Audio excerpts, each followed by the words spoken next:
Warm-hearted viewers, this is Start ANEW on his coming broadcasting network.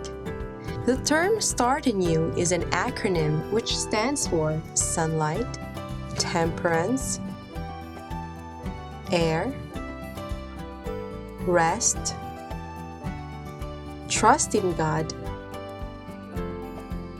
alternative medicine, nutrition, exercise, and water. Today, we are honored to feature Dr. Samuel Dizon on our program. With us is Dr. Sam Dizon, who was with us for the weekend. I got to listen to a couple of his lectures and I was deeply inspired. And Dr. Dizon, where did you take your medical education? Well, I took medical study at Manila Central University in Caloocan City. Prior to that, I finished my BS Biology at the same school, and I finished my postgrad internship at Manila Sanitarium Hospital. Now it's the Adventist Medical Center in Pasay.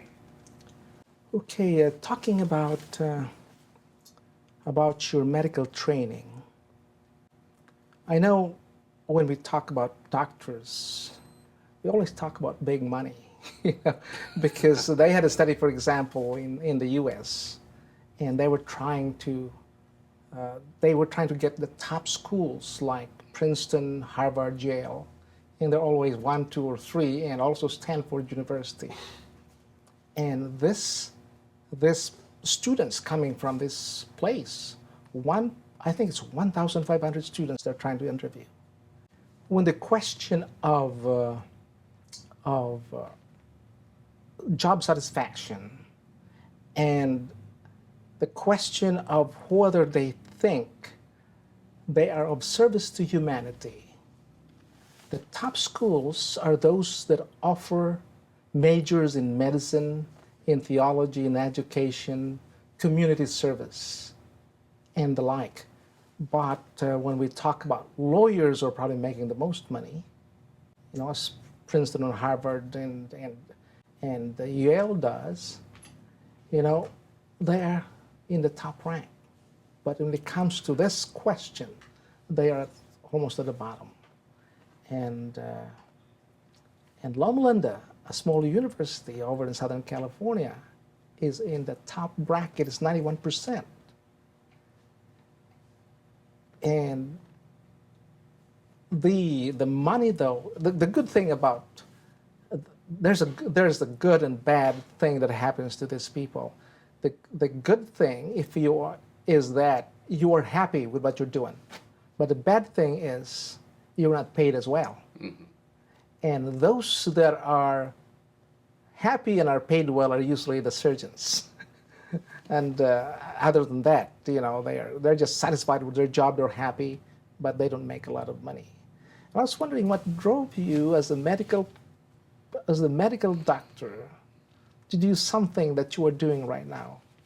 Well, when you said about that discrepancy between making money and being fulfilled, in the Philippines, when you go into medicine, you don't expect to get wealthy. Oh.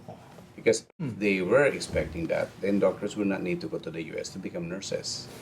I remember I was working as a physician in a certain city, and we were not regulars, but we have a good salary supposed to be from the United Nations, and the local government was not giving our salary.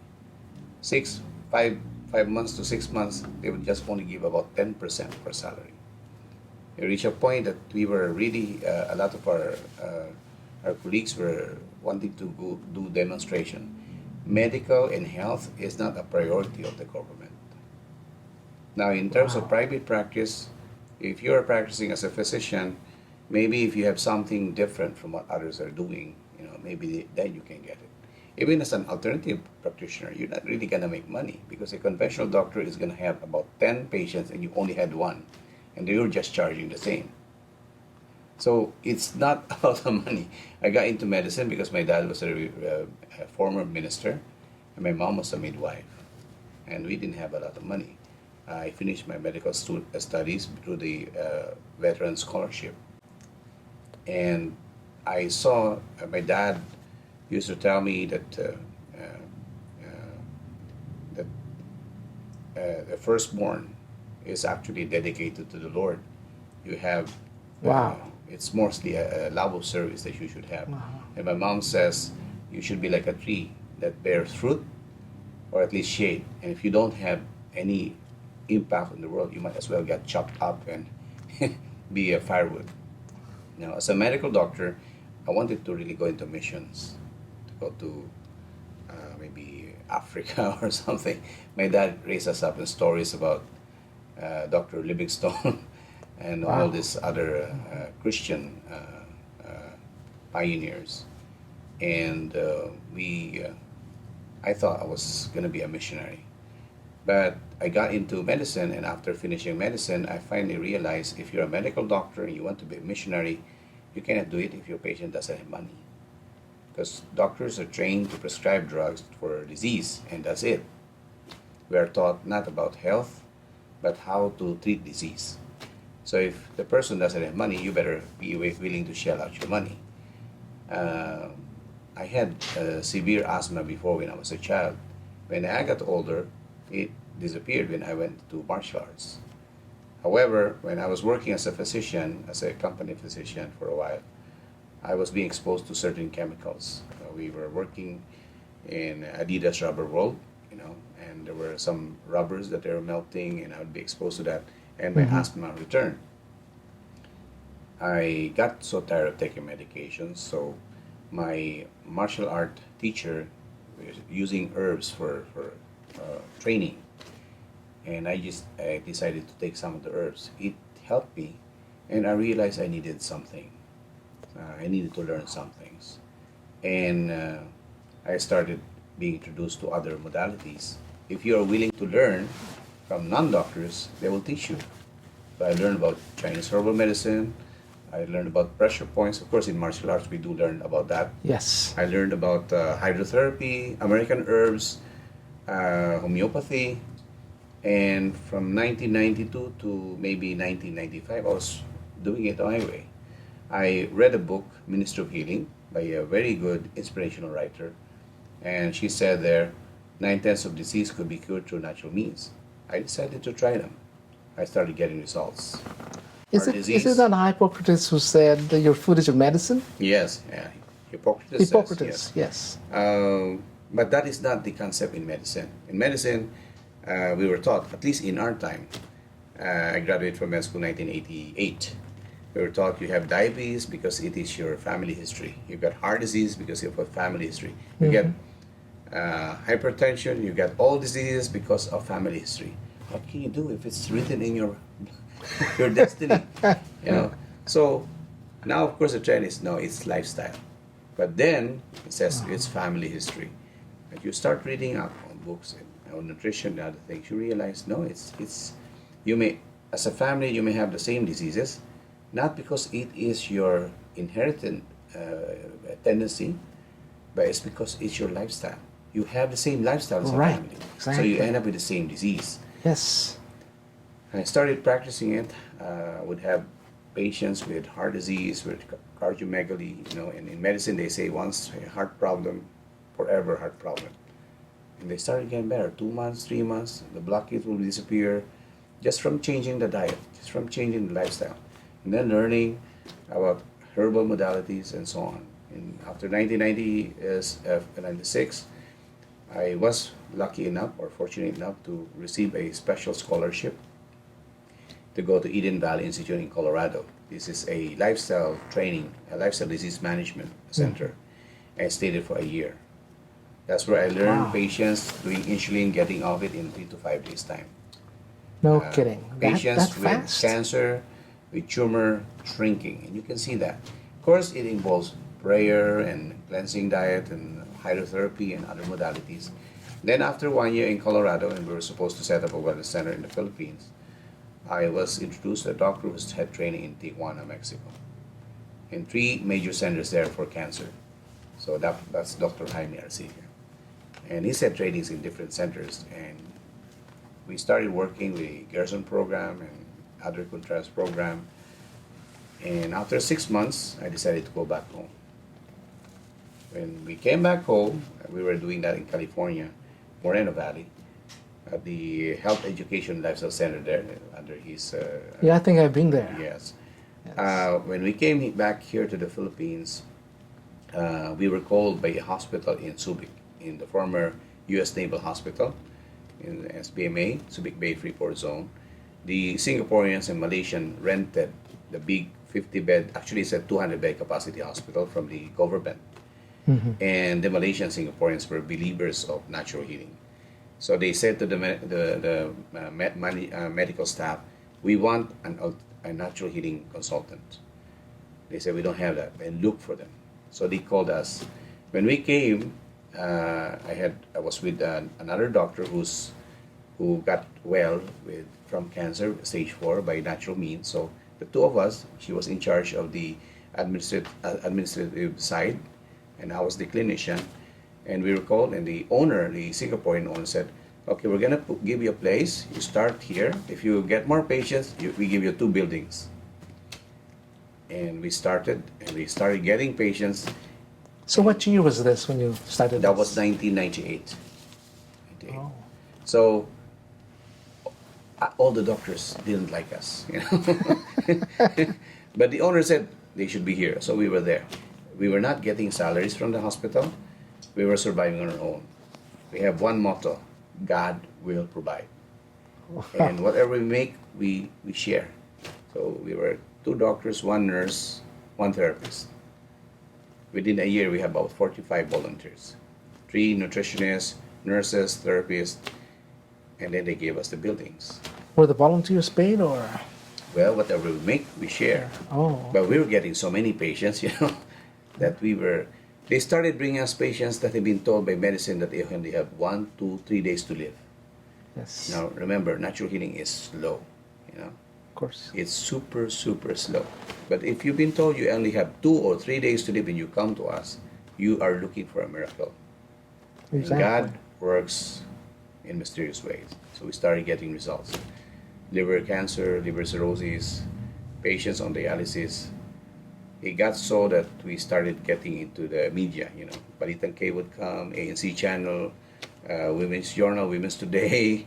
They started, and it was fascinating when you see how God can work with simple things.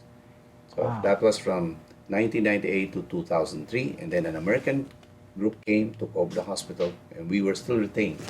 We were praying, are the Americans going to be still open to what we're doing? Well, the head of the Subic Bay Freeport Zone, Chairman Felicito Peum, said, if you are going to take over this hospital, the natural healing stays.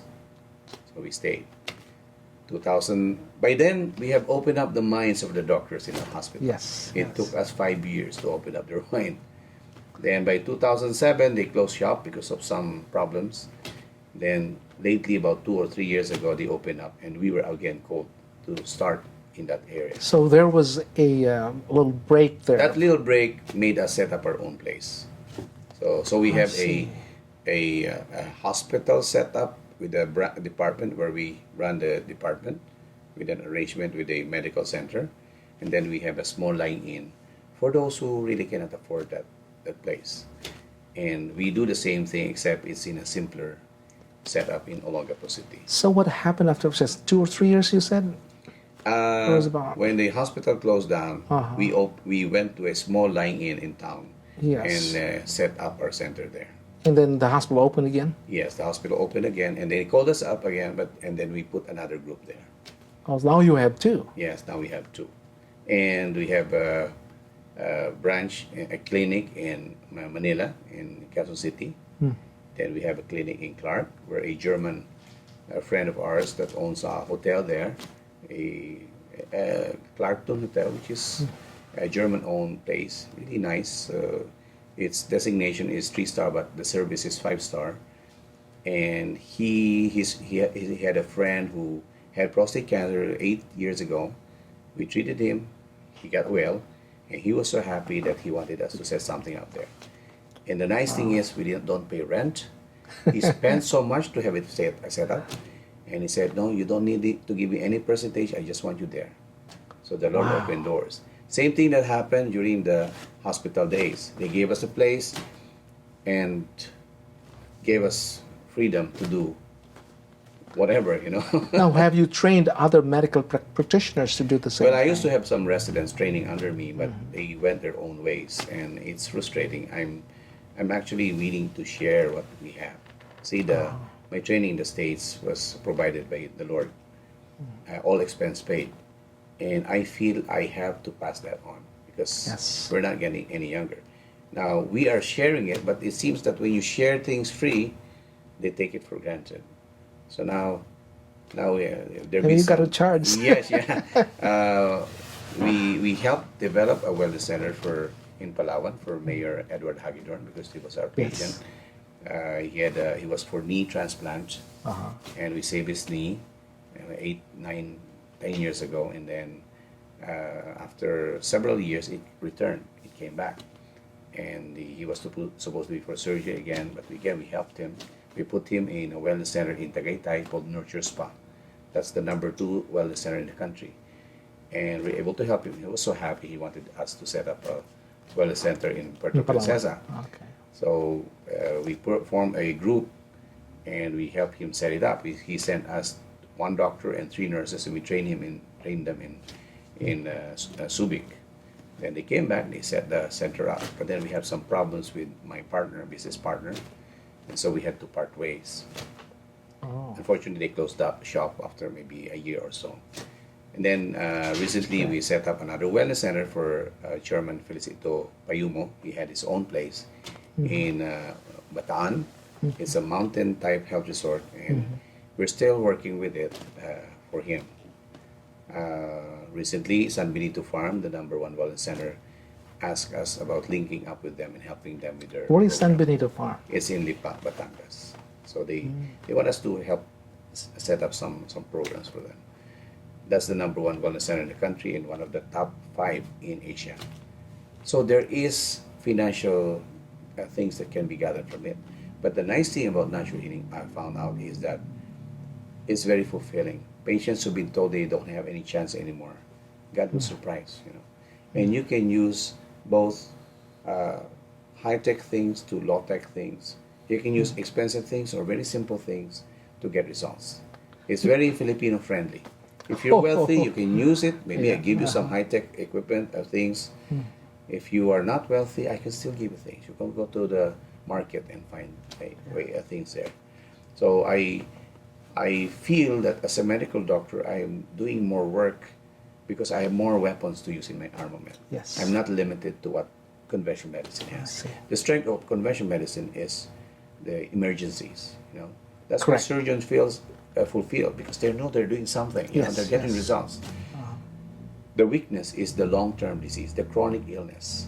I forgot what year, but Stanford University's medical graduate, the dean of calcium medicine, told the graduating class, he said, I'll paraphrase, he said, we have trained you to become very good acute care physicians in the emergency, but we had not taught you how to cure chronic illness for the Correct. simple reason that we don't know how to cure chronic illness.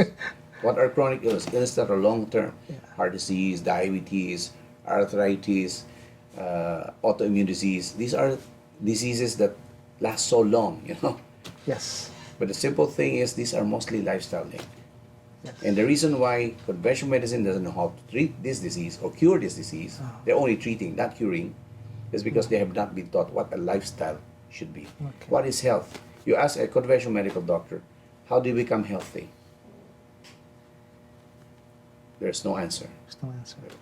As a Christian, we are taught to go out there and preach the gospel, heal the sick. Okay? But Christ was talking to people who were not doctors. You know, I was wondering, you're talking about Christ quite a bit. Can you imagine if he was alive today? He'd be a quack. The He'd thing be an is, alternative practitioner. the thing is, suppose he charged. How much would you pay for seeing again, or to open your eyes? How much would you pay for that? They'd probably pay quite a lot. The nice thing about natural healing is if you if you have the budget, we can prescribe things that are really Yes. on the high end. If you are an ordinary person and don't have the budget, we can just tell you to go to maybe the Chinese herbal store. Ah. They do have them. Go to the market, they have some herbs there, local herbs. Now, again, if you don't have the budget, we'll just teach you diet therapy, cleansing diet, fasting, and so on. If still you don't have diet, I'll put you on the water fast. No money, okay, go fast. Your sugar will go down, your cholesterol will go down, tumors will shrink, and you didn't spend a cent. Tell you, if this Christ was alive today, he would probably be hammered by the medical doctors, because here's a guy who would even resurrect the dead man for nothing. Yeah, yes. Still funny. Natural healing is here to stay, and according to the financial analysts in the U.S. before, this is the nutraceutical revolution. This is a wellness revolution. There have been two industrial revolution: the automobile revolution, the Ford, Yes. the Toyota, Yes. all this group, and then the second was the IT revolution. It's a technological revolution. The Bill Gates, Steve Jobs, and those people. But they say in the entry of the year 2000, this is the third industrial revolution, and it's going to be bigger than the first two. Wow. So imagine now the trend of medical tourism. We cannot really do medical tourism in the Philippines that well. Why?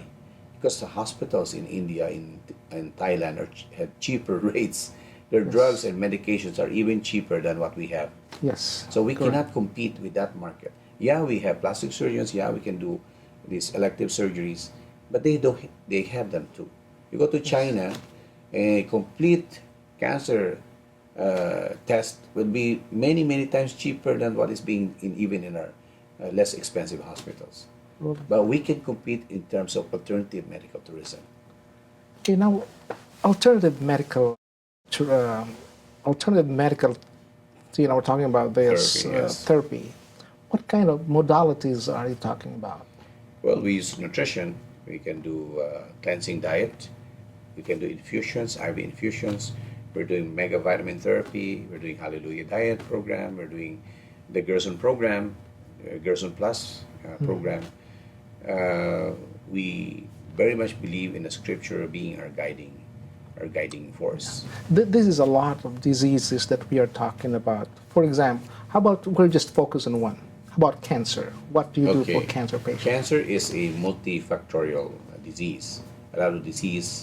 A lot of times cancer is because of nutritional deficiency, of toxic overload in the system. So there's no one magic pill to cure cancer. Medicine would apply chemotherapy and radiation to kill the growth, the tumor. But most of the time, the tumor rebounds, or you only destroy about 80% of the tumor, and about 10 to 20% are already resistant to chemotherapy. There is no medical cure yet for cancer. The American Cancer Society are spending billions trying to research. So that means surgery and chemotherapy is only a temporary measure, and an experimental one at that. Yeah, they have three modalities. Surgery, chemo, radiation. Yes. Now, if you go to China, they're doing cryotherapy, which is also being done in the States. They're doing radiofrequency ablation. But see, this modality is being done in Western countries. They're doing it for only certain types of disease. But the Chinese says, okay, if it can kill this kind of cancer, then we can use it for any type of cancer. And their success rate in China is 75%. Okay. You go to the US, and success rate for cancer is 15% overall. Okay, so for stage 4 cancer, using chemotherapy, It's 5%, I think. is 5% to 6%. Yeah, I think it's about 5%. So that's how small it is. That's not a success rate. That's a failure rate of very high, more than 90%. In Tijuana, for cancer called melanoma, they have a success rate of 80%. No kidding, the This fastest. is in Chipsa, which is a Seventh-day Adventist hospital, by the way, Oh, that uses alternative modality and the Gerson program plus. oh. And those who don't know who Gerson is, you may study the internet. You may search the internet. But the thing is, when you attack cancer, you have to give something that will destroy the cancer cells without destroying good cells. How about the proton beam? Protein beam accelerator, when they do that, okay, they will destroy the tumor. Specific. But removing the tumor is not the answer. You do surgery, you remove the tumor. Okay. There will be patients with cancer in the leg, they cut it off at the groin area. Within a few months, it went to the other leg. So when you have cancer, your system is in terrible shape. It took years for you to end up at that level. It's like having a house about to fall down. It took years for the termite to destroy your house. No magic beam is going to, you can remove the termite, that house is still going to fall down. Oh, yes. So how would you attack it? Medicine would put acid on it to kill the termite. Yes, they will be killed, but you'll be dissolving the house at the same time. Or they burn with radiation, you should set it on fire. So alternative medicine would be like this. The house is about to fall down, it's heavy. You remove whatever is pulling it down, Remove the appliances, the furniture, so that the house will be lighter. We call that cleansing, detoxification. You remove whatever toxic buildup has been there for years. It took years to build it up. You have to clean it up the fastest that you can. Detoxification. So we have modalities of coffee enema, colema, steam bath, sauna, things like that. Herbal therapy to detox, activate carbon treatments, laser chelation, rectal chelation, so many things that can be done to make the blood alkaline, to make the immune system function better, And then, as the house is about to fall down, with my analogy, you put braces on. Strengthen, because that house is going to fall down. You cannot just remove the wood where the termite is. Put braces on. You give it nutrition, vitamins, minerals, mega doses of them, It's not a normal thing you do, but you give the nutrition that he lacked for years and years and years. You have to dump it there. Strengthen the house. Then hopefully you kill the termite with whatever anti-tumor modality you may have. That's why we do send patients to China. They're doing freezing. That gives us time to fight. They freeze the tumor, it's dead. Now my job is to boost your immune system and so forth. We used to go to Fuda Cancer Hospital. The other one is now Guangzhou Modern Cancer Hospital. The nice thing is they're now willing to train us. So we can just freeze the cancer here and pray that it materializes. What else? How do you boost your immune system? Proper rest, raw food, make your blood alkaline, regenerate cells, certain herbs to fight and destroy cancer, a mind that is stress-free, and number one, an abiding faith in God. It's God who heals. You're just a farmer that plants, and then you water it, and it's God who will give the results. That sounds like Jesus talking to his disciples in John 15. My Father is the husbandman. Yes. And you are and he trims the vine. Yes. He trims everything. He cuts, trims, prunes. Alternative medicine believes in holistic health. So it's not just going to be the physical aspect that a doctor should heal. The word doctor comes from the word teacher. You're Correct. supposed to be a teacher of health. But if you don't know what health is all about, then you're going to be just a glorified drug pusher, prescribing medications. You don't even know what caused the disease. You're not even aware of the things that can be done. I was listening to a lecture in television by 3 leading nephrologists, and we're talking about dialysis and kidney transplant. How much does a kidney transplant cost? 1.5 million. Over here in the Philippines. Over here in the Philippines. It has to be someone from your own family. And when they do get the 1.5 million, you have to pay 120 to 180,000 so you don't reject it monthly. My goodness. So they were asked, what can prevent kidney problems? They didn't know what to say. How can you make the kidney healthy? They didn't know what to say. It was, I won't say it's funny, I just will say it's ironic that these are nephrologists doesn't even know how to keep the kidney healthy. No kidding. And that is what is in conventional medicine. I- But in alternative medicine, okay, we treat you physically, we try to find what's wrong emotionally, mentally, and we explain to you what the whole thing is all about. Patients come in, doctor spends 3 to 5 minutes. Sometimes they don't even look at the patient, just look at the test and prescribe. That's it. How can you treat that person adequately without even spending time with the patient? Holistically, spiritually, there's a book I read that says sometimes the doctor's face will be the last face that patient will see here on earth. That doctor has a responsibility, spiritual responsibility for the patient. So, the reason why Loma Linda has that sense of fulfillment is because the training they got is holistic, physically, Yes. mentally, emotionally, spiritually. Yes, they're still using drugs, but they are a little bit higher in terms of quality than the doctors who's just looking at for the money. The suppose that here in the Philippines, you want to avail yourself of these herbs. Are there pills that they can buy, or Yes, can they prepare it? We or- have healthy options at SM usually, but not here in this area. There are, as I said, nutraceutical revolution is on. There are herbal companies that produce them. There are stores that you get it from. The ordinary market will probably have them.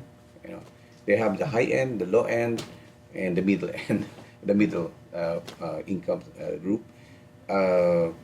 Just make sure that when you go to a practitioner, you're sure that they really had at least a good track record and it's not in it just for the money, because then there are unscrupulous practitioners out there. But the thing is, they're all in the books. You can search the internet. They're just there. You can study and look at them. And one of the reasons why we have this series that we're setting up is that then you can have the knowledge on how to make your own pills, your own concoctions, so to speak. Because herbs take so long to work. So Yes. there are ways to make the herb more potent. When you Make take it those. now, they work now. I think Linus Bowling, the vitamin C doctor. It has mega doses, yes. My goodness, 10 grams. They're smiling at him, but when we treat cancer patients, we give about 9 to 12 grams per day. Wow. Not only that, there is a technique, a 21-day IV infusion, that you go as high as 25 to 50,000 milligrams per day That's ivy. for 21 days. So they do that.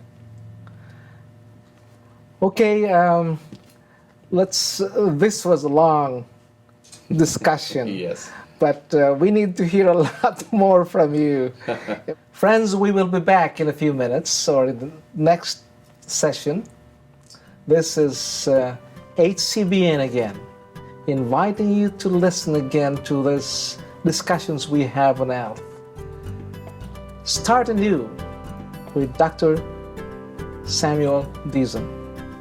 View the whole Start a New program starting with the opening interview with Dr. Samuel Dizon, parts 1 and 2, and the closing interview. There are lectures on what is natural healing on Christianity, parts 1 and 2. God's marvelous self-healing body. Cancer, it can be prevented, parts 1 and 2. Alternative program for kidney disease. Diabetes. Whys and hows of detox. Learn about modalities used for healing such as body massage, hot stone massage, ventosa, charcoal pack, charcoal wrap, enema, and facial clay treatment. A video demo on how to prepare concoctions is also available. Watch the question and answer section recorded before a live audience. And enjoy the bonus sections on medical missionary work also recorded before a live audience. Thank you, and may God keep you in good health.